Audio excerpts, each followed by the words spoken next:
মর্যাদা ও তার হক সম্পর্কে আলোচনা করবে। ইনশাআল্লাহ আমরা ধৈর্য সহকারে তার আলোচনা শুনবো। আলোচনার পূর্বে যে কাজটা আমাদের করতে হবে সেটা হলো এটা, মোবাইলকে সাইলেন্স করতে হবে এবং চোখ, কান এবং ধ্যান, মন, এই তিনটা জিনিস আলোচকের দিকে দিতে হবে। খাতামুল্লাহু আলা কুলুবিহিম ওয়া আলা সামইহিম ওয়া আলা আবসারিহিম গিশাওয়াতুন ওয়া লাহুম আযাবুন আযীম। যদি বসে থেকে যদি তাদের মতো হয়ে যায়, আমাদের অন্তরে, আমাদের কানে, আমাদের গলাতে যদি সিল মেরে দেওয়া হয়, তাহলে আমরা বড় আযাবের সম্মুখীন হবো ইনশাআল্লাহ। আমরা চেষ্টা করবো আলোচনার পূর্বে নিজের স্থানে আলোচনা শুনে এবং তা বাস্তবায়ন করার চেষ্টা করি ইনশাআল্লাহ। আসসালামু আলাইকুম ওয়া রাহমাতুল্লাহি ওয়া বারাকাতুহু। আলহামদুলিল্লাহি কাফা ওয়া সালামুন আলা ইবাদিহিল্লাযীনা ইসতাফা, আম্মা বা'দ। ফাআউযু বিল্লাহি মিনাশ শাইতানির রাজীম। বিসমিল্লাহির রাহমানির রাহিম। ওয়া ইয়ামনাউনাল মাউন। وقال النبي صلى الله عليه وسلم واحسن إلى جارك تكن مؤمنا। যাবতীয় প্রশংসা, গুণগান, কীর্তন একমাত্র আল্লাহ তাআলার জন্যই। সে আল্লাহ তাআলার অশেষ রহমতে আজকে আমরা মাগরিব সালাতের পরে একটি গুরুত্বপূর্ণ দিনী মজলিসে আল্লাহ তাআলা আমাদেরকে বসার তৌফিক দিয়েছেন, তাই বলে আলহামদুলিল্লাহ। অতঃপর নবী করিম সাল্লাল্লাহু আলাইহি ওয়াসাল্লামের প্রতি অসংখ্য দরুদ ও সালাম, শান্তি বর্ষিত হোক। আল্লাহুম্মা সাল্লি আলাইহি, আল্লাহুম্মা বারিক আলাইহি। আজকের সভার সভাপতি মহাশয়, আমার সামনে উপবিষ্ট বয়োজ্যেষ্ঠ, বয়কনিষ্ঠ, দিনদয়াদি ভাই বন্ধুগণ, আজকে সাপ্তাহিক এই আলোচনা সভায় যে বিষয়টি নিয়ে আলোচনা করতে ইচ্ছুক তা হচ্ছে ইসলামে প্রতিবেশীর অধিকার ও গুরুত্ব। ইসলামে প্রতিবেশীর মর্যাদা ও গুরুত্ব। প্রতিবেশী কাকে বলে, প্রতিবেশীর সাথে কেমন আচরণ করতে হবে, কেমন ব্যবহার করতে হবে, প্রতিবেশী আমরা কতটুকু এরিয়া বা সীমানাকে আমরা গণ্য করব, প্রতিবেশীর সাথে আমাদের অপর প্রতিবেশীর প্রতি কীরকম আচরণ হওয়া দরকার বা কীরকম তার গুরুত্ব রয়েছে, তাদের অধিকার রয়েছে, এই কয়েকটি কথা আমরা জানব। তো প্রথমে আমরা জেনে নেব, এটা আমরা প্রত্যেকে অবগত আছি যে পৃথিবীর সূচনালয় থেকে, যখন থেকে পৃথিবীর আগমন হয়েছে, মানুষের বিস্তার লাভ করেছে দুনিয়াতে আসার, যখন থেকে মানুষ এসেছে, তো পরস্পরে যে একসাথে উঠা বসা করে, বসবাস করে, মূলত তাকে আমরা প্রতিবেশী হিসাবে জানি। তো ইমাম মনসুর রাহমাহুল্লাহ লিসানুল আরবের গ্রন্থকার, উনি প্রতিবেশী সংজ্ঞা খুব সুন্দরভাবে লিখেছেন। উনি বলছেন, মান জাওয়ারাকা জাওয়ারান শারঈয়ান। প্রতিবেশী মূলত ওকেই বলা হয় যে তোমার পাশে বসবাস করে। সে ব্যক্তি কাফের হতে পারে, সে ব্যক্তি মুশরিক হতে পারে, অথবা মুসলিম হতে পারে, সেই ব্যক্তি সৎ হতে পারে এবং অসৎ হতে পারে, নিজের বন্ধু হতে পারে, শত্রুও হতে পারে, পরিচিত হতে পারে অথবা পরিচিত নাও হতে পারে, অথবা দেশি হতে পারে অথবা বিদেশি হতে পারে, অর্থাৎ নিজের দেশেরও লোক হতে পারে অথবা ভিন রাজ্যের, ভিন দেশেরও লোক হতে পারে, তাকে আমরা প্রতিবেশী হিসাবে গণ্য করব। তাহলে কি বুঝলাম? প্রতিবেশী কাকে বলে? যে আইনতভাবে যেটা রুলস রয়েছে, নিয়ম কানুন রয়েছে, ও নিয়মের ভিত্তিতে আমার আপনার পাশে যারা বসবাস করছেন তাদেরকে আমরা কি বলবো? প্রতিবেশী হিসাবে গণ্য করব। সে হয়তো বা অমুসলিম হতে পারে, মুসলিম হতে পারে, হ্যাঁ, আমাদের বন্ধু হতে পারে, শত্রু হতে পারে, এক কথায় শত্রু মিত্র হতেই পারে। সে ব্যক্তি আমার আপনার উপকার করতে পারে অথবা অনিষ্ট করতে পারে, অথবা সে সৎ হতে পারে, অসৎ হতে পারে, তার ব্যবহার ভালো হতে পারে, তার ব্যবহার নাও ভালো হতে পারে, এবং সে পরিচিত হতে পারে এবং অপরিচিত হতে পারে, এবং সে ব্যক্তি হয় নিজ রাজ্যের হতে পারে, ভিন রাজ্যের হতে পারে, নিজের দেশের হতে পারে এবং অন্য দেশেরও হতে পারে। যেমন মনে করেন আমাদের ভারতবর্ষে অন্য দেশ থেকে লোক আসে না বসবাস করে। মনে করেন কলকাতা থেকে আমাদের ধুলিয়ানে বসবাস করে না করে, ধুলিয়ান থেকে অনেকেই যায় কাজে, সেখানে বসবাস করে না করে। তাহলে প্রতিবেশী আমরা কাকে গণ্য করব? যে আইনতভাবে যারা নিজের পাশে বসবাস করে তাদেরকে আমরা প্রতিবেশী হিসাবে গণ্য করব। দ্বিতীয় পয়েন্ট যেটা হচ্ছে যে প্রতিবেশী আমরা কতটা এরিয়াকে নিয়ে গণ্য করবো না, কতটা বাড়ি বা কতটা ঘরকে নিয়ে আমরা গণনা করব। এমন নয় যে একটা পাড়াকে গণ্য করব না, তার একটা কোনো নির্দিষ্ট সীমানা রয়েছে, তার নির্দিষ্ট একটা এই শরীয়তে তার একটা নির্দিষ্ট কোনো নিয়ম কানুন করে দেওয়া আছে। এটা তো আমরা জানতে হবে, অবশ্যই জানতে হবে। তো এই মর্মে ওলামায়ে কেরামদের মধ্যে অনেক মতভেদ থাকতে গেলেও যেটা সঠিক মত, মা আয়েশা রাদিয়াল্লাহু তাআলা আনহা থেকে বর্ণিত এবং হাসান বসরি রাহমাহুল্লাহ থেকে বর্ণিত, ফাতহুল বারীর একটি হাদিসের ওখানে ব্যাখ্যা করতে গিয়ে তিনি এটা কথা উল্লেখ করেছেন যে প্রতিবেশী সীমানা হচ্ছে নিজের ডানে বামে সামনে পিছনে 10-10 করে 40টি ঘর। কটি বললাম? ডানে 10, বামে 10, পিছনে এবং সামনে 40টি ঘর। 40টা ঘরকে আমরা কি করব? নিজের প্রতিবেশী হিসাবে গণ্য করব। এবার আসুন, প্রতিবেশীর দূরত্ব এবং ব্যবহারের দিক দিয়ে দুই প্রকার হয়ে থাকে। একটা হচ্ছে যে দূরত্ব দিক দিয়ে দুই রকম মানে প্রতিবেশী হয়। একটা হচ্ছে নিকটবর্তী প্রতিবেশী এবং দ্বিতীয় হচ্ছে দূরবর্তী প্রতিবেশী।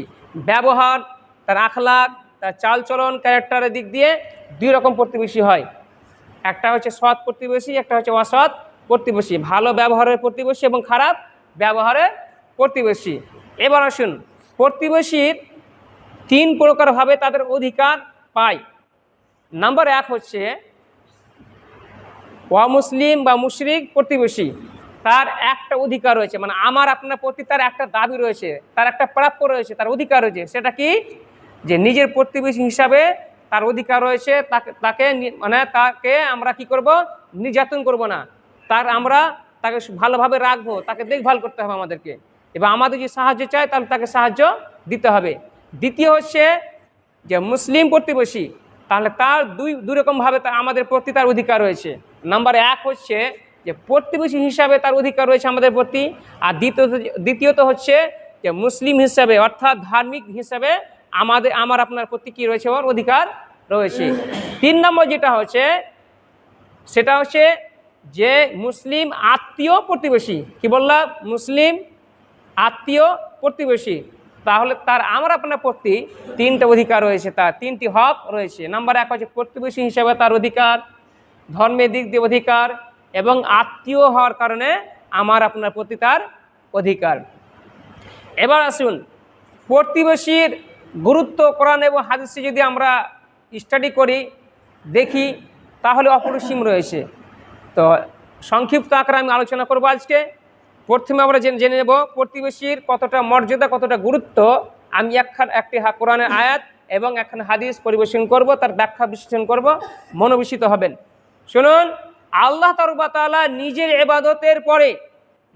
ইবাদতের পরে পিতামাতা, ইয়েতিম, অনাথ, অভাবগ্রস্ত, আত্মীয় স্বজন, এমনকি পথচারী, নিজের অধিকারভুক্ত মালিকানাভুক্ত দাস দাসী কর্মচারীদের সাথেও সদ্ব্যবহার করতে আল্লাহ তাআলা নির্দেশ দিয়েছেন, আমাদেরকে আদেশ করেছেন।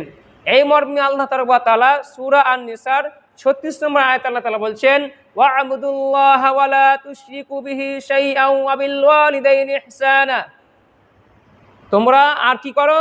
তোমরা আল্লাহ তাআলার ইবাদত করো এবং তার সাথে কাউকে শরীক করো না। অর্থাৎ ইবাদত এক আল্লাহর হতে হবে এবং তার সাথে অন্য কাউকে শরীক করা যাবে না। মুআয বিন জাবাল রাদিয়াল্লাহু তাআলা আনহু বলছেন, আমি একবার আল্লাহ রাসূল সাল্লাল্লাহু আলাইহি সাল্লামের বাহনে বসেছিলাম। এমতো অবস্থায় আল্লাহ রাসূল বলছে, রে মুআয, তুমি কি জানো আল্লাহর প্রতি বান্দার কি হক? বান্দার প্রতি আল্লাহর কি হক, যে আল্লাহর কি অধিকার রয়েছে বান্দার প্রতি? তিনি বললেন, আল্লাহ এবং তার রাসূল ভালো জানেন। তখন আল্লাহ রাসূল বললেন যে বান্দার প্রতি আল্লাহ তাআলা হক হচ্ছে এই যে এক আল্লাহ তাআলার আনুগত্য করবে, এক আল্লাহ তাআলার ইবাদত করবে এবং তার সাথে কাউকে শিরিক করবে না, কাউকে অংশীদার করবে না, কাউকে তার সাথে অংশ স্থাপন করবে না। অর্থাৎ আল্লাহর ইবাদত করবে এবং তার সাথে সাথে অন্য কারো ইবাদত করবে। এটা হচ্ছে বড় শিরক, এটা হচ্ছে বড় শিরক। আর কাবিরা গুনাহের মধ্যে সবচাইতে জঘন্য এটা হচ্ছে গুনাহ। কোনো মানুষ যদি শিরক করে মারা যায় তাহলে সেই ব্যক্তির জন্য কি হবে? জান্নাত হারাম, তার জন্য জাহান্নাম অনিবার্য, তার জন্যে জাহান্নামটা হয়ে যাবে অনিবার্য, তার ঠিকানা সেখানেই হবে। আর যদি মানুষ বড় শিরক করে মৃত্যুবরণ করে, তওবা যদি না করে, তাহলে সেই ব্যক্তি চিরস্থায়ীভাবে জাহান্নামে থাকবে। যেমন মুশরিক কাফেররা থাকবে, অনুরূপ সেই ব্যক্তি থাকবে। সেই ব্যক্তি জীবনে যতই ভালো কাজ করবে না কেন, হজ করবে না কেন, নামাজ পড়বে না কেন, যতই প্রকার দান খয়রাত করবে না কেন, সেই ব্যক্তি যদি বড় শিরক করে মারা যায় তাহলে সেই ব্যক্তির সমস্ত আমল নষ্ট হয়ে যাবে এবং সেই ব্যক্তি ইসলামের গণ্ডির বাইরে হয়ে যাবে। কথা বুঝে গেলে? এবার আসুন, তাহলে কি বুঝলেন? এক আল্লাহ তাআলা ইবাদত করতে হবে এবং তার সাথে কাউকে শরীক করা যাবে না। দ্বিতীয় আল্লাহ তাআলা কি বললেন?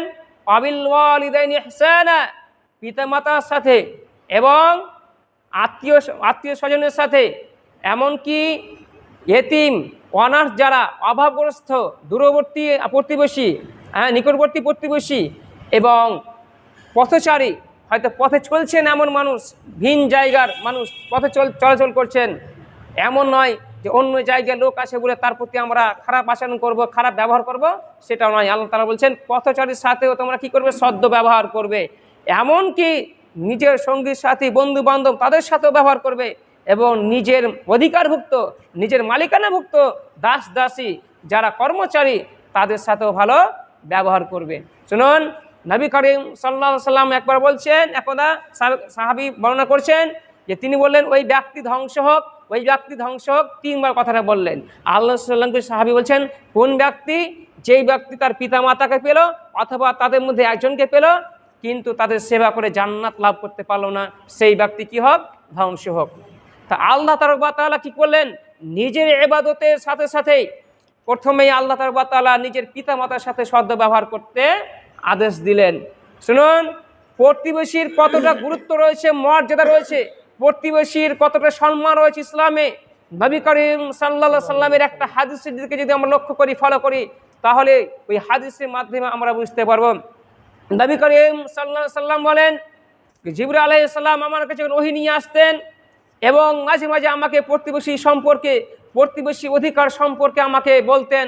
তো মনে হচ্ছে যে আমার আশঙ্কা হতো যে মনে হয় আমাদের যে পরিত্যক্ত যে সম্পদ থাকে, পিতা মরে যাওয়ার, গত হয়ে যাওয়ার পরে, মৃত্যুবরণ করার পরে যেমন ছেলে মেয়েরা নিজের বাপের ধন সম্পদ, জায়গা জমি যে বন্টন হয়, মিরাজ পায়, তাদের যে উত্তরাধিকারী হয়, তো মনে হচ্ছে প্রতিবেশীরাও উত্তরাধিকারী হয়ে যাবে। তাহলে এই অত্র হাদিসে আমরা কি বুঝলাম? যে প্রতিবেশীর কতটা মর্যাদা, প্রতিবেশীর কতটা গুরুত্ব। যে নিজে যেমন আমরা বাপ মৃত্যুবরণ করলে, বাবা মারা গেলে তার যতগুলো সম্পত্তি রয়েছে আমরা ছেলে মেয়ে সবাই উভয় যেমন ভাগ বন্টন করে উত্তরাধিকারী হয়, অনুরূপ মনে হচ্ছে প্রতিবেশীও হবে। তার মানে কতটা গুরুত্ব দেওয়া হয়েছে ইসলামে, সুবহানাল্লাহ। এবার আসুন, প্রতিবেশীর অনেক অধিকার রয়েছে, প্রতিবেশী অনেক হক রয়েছে। আমি কয়েকটি নমুনা স্বরূপ বলবো, কয়েক পয়েন্টে মনোবর্ষিত হবেন। নাম্বার 1 হচ্ছে প্রতিবেশীর সাথে সদ্য ব্যবহার করতে হবে, প্রতিবেশীর সাথে সৎ আচরণ করতে হবে, তাদের সাথে ভালো ব্যবহার করতে হবে। যদি আমি আপনি পরিচিত মুমিন হতে চাই, যদি আমি আপনি পরিচিত মুসলিম হিসেবে পরিচিত হতে চাই, তাহলে আমাকে আপনাকে নিজের প্রতিবেশীর সাথে সদ্য ব্যবহার করতে হবে, তাদের সাথে ভালো আচরণ করতে হবে, তাদের সাথে কোনো প্রকার খারাপ আচরণ করা যাবে না। নবী করিম সাল্লাল্লাহু আলাইহি সাল্লাম বলেন, মান কানা ইউমিনু বিল্লাহি ওয়াল ইয়াউমিল আখির, যেই ব্যক্তি আল্লাহ তাআলার প্রতি এবং আখিরাতের প্রতি বিশ্বাস রাখে, ঈমান রাখে, সেই ব্যক্তি যেন কি করে? ফায়ুহসিনা জারি, সেই ব্যক্তি যেন তার প্রতিবেশীর সাথে, তার পড়োশীর সাথে যেন সদ্য ব্যবহার করে। অন্য হাদিসে নবী করিম সাল্লাল্লাহু আলাইহি সাল্লাম বলেন, ওয়াহসিন ইলা জারিকা তাকুন মুমিনান, তোমরা তোমাদের প্রতিবেশীর সাথে সদ্য ব্যবহার করো, তাদের সাথে ভালো আচরণ করো, তাদের সাথে নম্রতাভাবে কথা বলো, তাদের সাথে বিনয়ের সাথে কথা বলো, তাদের সাথে গালমন্দ করবে না। তাহলে তুমি কি হবে? তাকুন মুমিনান, তাহলে তুমি পরিচিত মুমিন হবে। সুবহানাল্লাহ। কথা কি বুঝলেন? আমি আপনি যদি পরিচিত মুমিন হতে চাই, নিজের পরিচয়তে যদি আমি পুরো খাঁটি মুমিন হিসেবে পরিচয় দিতে চাই, তাহলে আমাকে আপনাকে নিজের প্রতিবেশীর সাথে কি করতে হবে? সদ্য ব্যবহার করতে হবে। এমনকি নবী করিম সাল্লাল্লাহু আলাইহি সাল্লাম বলেন, যদি মানুষ নিজেকে ভালো মানুষ হিসাবে পরিচয় দিতে চায়, তাহলে তার পরিচয় তার প্রতিবেশীর কাছে পাওয়া যাবে। অর্থাৎ আমার আপনার প্রতিবেশী বলবে যে আমি আপনি কেমন ধরনের লোক, এটা পরিচয় দিয়ে দিবে। যদি আমি আপনি নিজের প্রতিবেশীর সাথে যদি ভালো ব্যবহার করে থাকি, তাদের সাথে যদি ভালো আচরণ করে থাকি, তাদের সাথে যদি আমি আপনি ভালোভাবে লেনদেন করে থাকি, তাহলে কি হবে? প্রতিবেশী বলবে যেটা আমার ভালো প্রতিবেশী। আর যদি আমি আপনি নিজের প্রতিবেশীর সাথে যদি খারাপ আচরণ করি, তাদের সাথে যদি ভালো ব্যবহার না করি, তাহলে ওই প্রতিবেশী বলে দিবে যেটা আমার কেমন প্রতিবেশী। কথা বুঝে এলো? শুনুন, নবী করিম সাল্লাল্লাহু আলাইহি সাল্লাম বলেন, আন আবি হুরায়রা রাদিয়াল্লাহু তাআলা আনহু قال قال رسول الله صلى الله عليه وسلم والله لا يؤمن والله لا يؤمن والله لا يؤمن আল্লাহ রাসূল সাল্লাল্লাহু আলাইহি সাল্লাম তিনবার শপথ করে বললেন, ওই ব্যক্তি পরিচিত মুমিন নয়, ওই ব্যক্তি পরিচিত মুমিন নয়, ওই ব্যক্তি পরিচিত মুমিন নয় যেই ব্যক্তি অনিষ্ট হইতে তার প্রতিবেশী নিরাপদ নয়। কি বুঝলেন? পরিচিত মুমিন ওই ব্যক্তি নয় যার অনিষ্ট হইতে, যার ব্যবহার থেকে, যার চলন গঠন মাধ্যমে তার প্রতিবেশী কি নয়, নিরাপদ নয়। এবং অন্য হাদিসে বলা হয়েছে লা ইয়াদখুলুল জান্নাহ, ওই ব্যক্তি জান্নাতে প্রবেশ করবে না যেই ব্যক্তি তার যার অনিষ্ট হইতে তার প্রতিবেশী কি নয়, নিরাপদ নয়। তাহলে আমি আপনি যে জান্নাত পেতে চাই, আমি আপনি জান্নাতে উত্তরাধিকারী হতে চাই, তাহলে আমাকে আপনাকে প্রতিবেশীর সাথে ভালো ব্যবহার করা লাগবে। কথা বুঝে এসেছে? দ্বিতীয় নম্বর পয়েন্ট হচ্ছে প্রতিবেশীকে কী করতে হবে? প্রতিবেশীর সাথে নিজেদের মধ্যে হাদিয়া, তোহফা কি করতে হবে? লেনদেন করতে হবে, উপহার দেওয়া, লেনদেন আদান প্রদান করতে হবে। কারণ যখন একজন পড়োশী একজন প্রতিবেশী অপর প্রতিবেশীর সাথে কি করবে? কোনো কিছু লেনদেন করবে, অর্থাৎ তাকে কোনো গিফট করবে অথবা উপহার হিসেবে দেওয়া দেই করবে, এর মাধ্যমে একে অপরের ভ্রাতৃত্ববোধ কী হবে? সৃষ্টি হবে, ভ্রাতৃত্ববোধ তৈরি হবে এবং ভালোবাসা, প্রেম প্রীতি জাগবে। এই মর্মে নবী করিম সাল্লাল্লাহু আলাইহি সাল্লাম বলেন, তাহাদু তাহাবু, তোমরা একে অপরে কি করো? উপহার দেওয়া দেই করো। তোমরা একে অপর উপহার দিলে কি হবে? তোমাদের মধ্যে ভ্রাতৃত্ববোধ, ঐক্যতা কি হবে? সৃষ্টি হবে। তোমরা একে অপরের মধ্যে ভালো, তোমাদের প্রেম প্রীতি, ভালোবাসা, মহব্বত তৈরি হবে। তাহলে আমাদের এটা কি একে অপরের মধ্যে কি করতে হবে? আমাদেরকে উপহার দেওয়া দেই করতে হবে। কিছু না হলেও একটা আতর দিয়ে দিলেন, একটা টুপি দিয়ে দিলেন, অথবা আপনার পাশে আপনার বাড়ির পাশে একজন এমন প্রতিবেশী রয়েছে ঈদ পরবে তার বাড়িতে কোনো সাজ পোশাক হয়নি, পুরনো পোশাক পরে আছে, তার বাড়িতে হয়তো কোনো খাবার হয়নি, সেই দিকে আমাকে আপনাকে লক্ষ্য রাখতে হবে। এমন নয় যে আমি ভালো পোশাক পরলেই ভালো, আমি ভালো খাবার খেলেই ভালো, আমার প্রতিবেশী কি করছে না করছে আমার দেখার নাই। এর জন্য কিন্তু আল্লাহ তাআলার কাছে আমাকে আপনাকে জবাব দিতে হবে। শুনুন, আবু জার গফারি রাদিয়াল্লাহু তাআলা আনহুকে নবী করিম সাল্লাল্লাহু আলাইহি সাল্লাম সম্বোধন করে বলছেন, ইয়া আবা জার, এই আবু জার গফারি, ইলা তাওয়াক্তা মানাকাতান, তুমি যখন তরকারি রান্না করবে, ফাকসির মাইহা, তখন তুমি তাতে কি করো? পানি পরিমাণটা বেশি করে দাও, অর্থাৎ ঝোল তৈরি করে দাও বেশি করে। এবং তাহিদ ইলা জিরানিকা, এবং তোমার প্রতিবেশী খবর নিয়ে দেখো এবং প্রতিবেশীর কাছে পৌঁছে দাও। মনে করেন আপনি একটা কোনো নতুন আইটেম খাবার তৈরি করেছেন, আপনার পাশে প্রতিবেশী রয়েছে, তার বাড়িতে আপনি অল্প হলেও পৌঁছে দেন। হয়তো আপনার পাশে এমন প্রতিবেশী রয়েছে, তাদের বাড়িতে হয়তো কোনো দিন খাবার জুটে দুমুঠো ভালোভাবে, তারা হয়তো সবজি দিয়ে ভাত খায়, তাদের বাড়িতে নিরামিষ খাবার তৈরি হয়, আমিষ খাবারের কোনো বন্দোবস্ত হয় না। তাহলে আমাকে আপনাকে লক্ষ্য রাখতে হবে। এমন নয় যে আমি প্রতি ইলিশ মাছ আর বিভিন্ন দেশি আর ওই খাসি সব খাবো, হ্যাঁ, আর আমার প্রতিবেশী প্রতিদিন ওই আলুও জুটে না, তার মধ্যে লবণ দিয়ে ভাত খায়, লেবু দিয়ে ভাত খায়, সেটা আমাকে আপনাকে লক্ষ্য রাখতে হবে এবং তার বাড়ি অল্প হলেও কিছু পৌঁছে দিতে হবে। এটা আমার আপনার প্রতি, আমার পাশে যায়, আপনার পাশে যে প্রতিবেশী রয়েছে তার এটা অধিকার রয়েছে। শুনুন, দরিদ্র যে প্রতিবেশী হয়, অভাবগ্রস্ত যে প্রতিবেশী হয়, তার প্রতি লক্ষ্য রাখতে হবে। এমন নয় যে আমার পাশে প্রতিবেশী রয়েছে, সে কি খাচ্ছে না খাচ্ছে, কেমন সে কীভাবে জীবনযাপন করছে, কেমন করে দিন কাটছে, তার লক্ষ্য রাখবো না। এমন নয় যে আমি ভালোই খেলে ভালো এবং সে যা হবে হক, এরকম ইসলাম অনুমোদন দেয় না। শুনুন, নবী করিম সাল্লাল্লাহু আলাইহি সাল্লাম বলেন, আব্দুল্লাহ ইবনে আব্বাস রাদিয়াল্লাহু তাআলা আনহু বলেন, লাইসাল মুমিনু বিল্লাযী ইয়াশবাউ ওয়া জারুহু জাইউন ইলা জামবিহি। নবী করিম সাল্লাল্লাহু আলাইহি সাল্লাম বলেন, আব্বাস রাদিয়াল্লাহু তাআলা আনহু বর্ণিত, তিনি বলেন, নবী করিম সাল্লাল্লাহু আলাইহি সাল্লাম বলেন, ওই ব্যক্তি প্রকৃত মুমিন নয়, ওই ব্যক্তি প্রকৃত মুমিন নয় যেই ব্যক্তি পেট পুরে খেয়ে নেয়, পেট পূর্ণ করে খেয়ে নেয় এবং তার পাশে তার প্রতিবেশী ক্ষুধার্ত অবস্থায় রয়েছে। অর্থাৎ আপনি খুব খেলেন জমিয়ে, আপনার ছেলে মেয়ে, আপনার স্ত্রী, আপনার পুরো ফ্যামিলি খেলো, কিন্তু আপনার পাশে প্রতিবেশী রয়েছে এমন দরিদ্র অসহায়, তার বাড়িতে খাবার তৈরি হয়নি, সেখানে আপনি খাবার দিলেন না, তাহলে আপনি পরিচিত মুসলিম, পরিচিত মুমিন আপনি হতে পারেন না। শুনুন, প্রতিবেশী অনেক অধিকার রয়েছে, তার অন্যতম অধিকার রয়েছে নিত্য প্রয়োজনীয় যে জিনিস, যেগুলো সাধারণত মানুষের প্রতিদিন প্রয়োজন পড়ে না, হয়তো সময় ক্ষেত্রে প্রয়োজন পড়ে, যেমন মনে করেন শাবল, কুড়ালি বা বিভিন্ন প্রকারের ছোটোখাটো জিনিস সামান, এইগুলোকে দিয়েও সাহায্য সহযোগিতা করতে হবে।